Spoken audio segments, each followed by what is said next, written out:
T20 ప్రపంచ కప్లో south Africa చేతిలో టీమిండియా ఓటమి పాలైన తర్వాత టీం సెలక్షన్ విషయంలో సందేహాలు వినిపిస్తున్నాయి. ఈ నేపథ్యంలో ఆస్ట్రేలియా మాజీ కెప్టెన్ రికీ పాంటింగ్ ఈ విషయంపై స్పందించాడు. ఐసీసీ రివ్యూలో పాంటింగ్ మాట్లాడుతూ, team India head coach Gautam Gambhir అనుసరిస్తున్న వ్యూహాలు అంత సరిగ్గా లేవని నా ఉద్దేశం.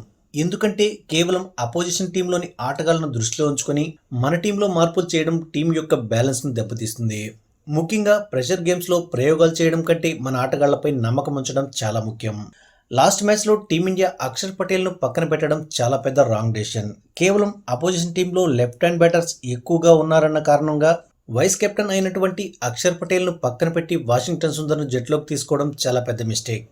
అయితే ఒక్క ఆటగాడిని మార్చినందువల్ల మొత్తం టోర్నమెంట్లో టీమిండియా తలరాత మారిపోతుందని నేను అనడం లేదు. కానీ అక్షర్ వంటి కీలక ఆటగాడిని పక్కన పెట్టడం వల్ల మిగతా ప్లేయర్స్లో కాన్ఫిడెన్స్ దెబ్బతీస్తుందని పాంటింగ్ విశ్లేషించాడు.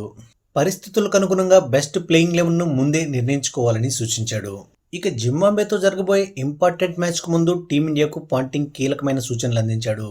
ప్రస్తుతం టీమిండియా బ్రెస్ట్ స్పిన్నర్ కుల్దీప్ యాదవ్ను ఆడించడం చాలా ముఖ్యం. ఎందుకంటే లెఫ్ట్ హ్యాండ్ బ్యాటర్ అయినా రైట్ హ్యాండ్ బ్యాటర్ అయినా ఇద్దరిని ఇబ్బంది పెట్టి బౌల్తా కొట్టించగల సామర్థ్యం కుల్దీప్ దగ్గర ఉంది. కాబట్టి అతన్ని ఖచ్చితంగా ప్లేయింగ్ లెవెల్లోకి తీసుకోవాలి. అలాగే బ్యాటింగ్ ఆర్డర్ను బలోపేతం చేయడం కోసం బౌలింగ్లో బలాన్ని తగ్గించుకోవద్దు.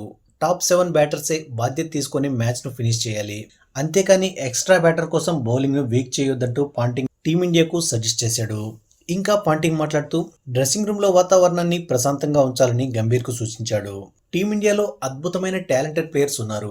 అనవసరమైన ఆందోళనకు పోకుండా వాళ్ళు నేచురల్ గేమ్ ఆడితే టీమిండియా ఖచ్చితంగా తిరిగి పుచ్చుకుంటుంది. ఇక సెలక్షన్ విషయంలో తీసుకునే చిన్న చిన్న నిర్ణయాల కంటే మైదానంలో బౌలర్లను కెప్టెన్ ఎలా ఉపయోగిస్తున్నాడనే దానిపైనే విజయం ఆధారపడి ఉంటుందని పాంటింగ్ గుర్తు చేశాడు.